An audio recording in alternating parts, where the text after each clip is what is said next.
नमस्कार, तेज हरियाणा से गुरविंदर पन्नू। हरियाणा में गेहूं की खरीद के लिए जो न्यूनतम समर्थन मूल्य यानी कि एमएसपी है वो तय हो गया है। कितना इस बार पिछले साल की तुलना में बढ़ाकर सेंटर की तरफ से दिया गया है, पूरी आपको जानकारी दूंगा। लेकिन उससे पहले तेज हरियाणा को यदि आपने फेसबुक पर फॉलो नहीं किया तो प्लीज़ फॉलो जरूर करें। इंस्टाग्राम पर भी तेज हरियाणा को फॉलो करें और यूट्यूब पर हमें आप सब्सक्राइब करना ना भूलें। श्री गणपति ज्वेलर्स डबवाली श्री पवन सोनी गंगावालों का भारत सरकार से मान्यता प्राप्त मशहूर हॉलमार्क ज्वेलरी भव्य शोरूम।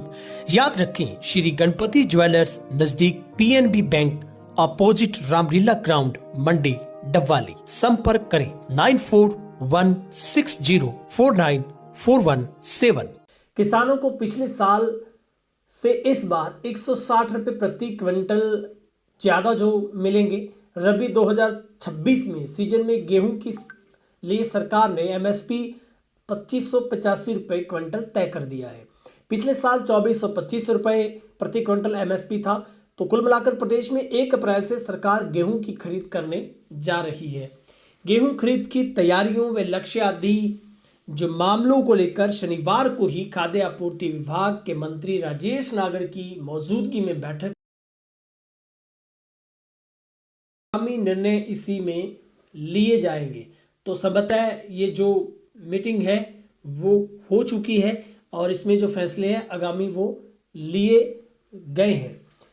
हरियाणा में रबी फसलों की खरीद की तैयारियां शुरू कर दी गई हैं। फिलहाल 506 मंडियों और खरीद केंद्रों पर व्यवस्था प्रस्तावित की गई है। रबी 2026 की खरीद प्रक्रिया को लेकर हरियाणा राज्य कृषि विपणन बोर्ड ने, मार्केटिंग बोर्ड ने मंडी सचिवों और संबंधित अधिकारियों को प्रशिक्षण देना भी शुरू कर दिया है। खरीद व्यवस्था की तैयारियों की समीक्षा के लिए खाद्य आपूर्ति उपभोक्ता मामले मंत्री राजेश नागर ने जो अहम बैठक बुलाई। इस बैठक में खरीद की तिथि, लक्ष्य, भंडारण की उपलब्धता, मंडी में व्यवस्था की समीक्षा की है। अब प्रस्तावित जो खरीद की जो अवधि है वो कब तक है? मटर की है वो 20 मार्च से 30 अप्रैल तक है। सरसों की 28 मार्च से 1 मई तक है। चना की 1 अप्रैल से 10 मई तक है।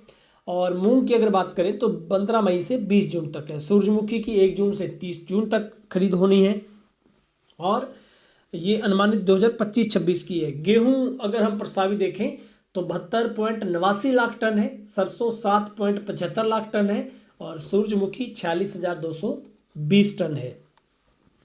इस सीजन में किसानों के लिए गेट पास जो व्यवस्था में बदलाव की भी तैयारी है। फिलहाल योजना है कि जियो फेसिंग तकनीक के जरिए किसानों को गेट पास जारी किए जाएं। खरीफ 2025 में हमने देखा कि किसानों को घर बैठे गेट पास काटने की सुविधा दी गई थी, लेकिन इस बार सरकार ने जियो फेसिंग जैसे विकल्प अपनाने का भी निर्णय लिया है। इस बार सरसों की खरीद के लिए एमएसपी पोर्टल पर पंजीकृत किसानों को ही टोकन नंबर दिया जाएगा। किसानों के अंगूठे से बारकोड स्कैन किया जाएगा। गेट पास जारी करने के लिए क्यूआर कोड मंडी गेट पर ही जनरेट किया जाएगा। किसान जिस वाहन में सरसों लेकर जाएगा उसका नंबर दर्ज करना भी अनिवार्य होगा, अन्यथा गेट पास जारी नहीं किया जा सकेगा।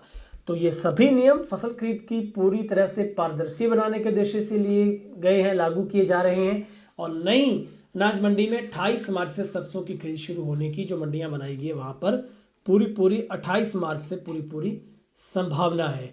तो हरियाणा में गेहूं की एमएसपी में 160 रुपए की बढ़ोतरी हो गई है और इस बार जियो फेसिंग से किसानों को जो गेट पास मिलेंगी। सरसों खरीद पर टोकन नियम में कुछ बदलाव किए गए, क्योंकि पहले ये होता था कि आपको घर बैठे टोकन मिल जाता था, लेकिन इस बार आप जिस वाहन पर लेकर जाएंगे सरसों, बाकायदा उस वाहन का भी नंबर दर्ज होगा, उसका नंबर होना जरूरी है और वो नंबर होगा। वहीं पर जियो जो फेसिंग होगी वहीं पर आपके पास जो ओटीपी की प्रक्रिया है या जिस तरीके से वहां पर बार कोड आपके अंगूठे को स्कैन किया जाएगा और गेट पास जारी करने के लिए यहीं से क्यूआर कोड है पूरे का पूरा वो जनरेट हो जाएगा।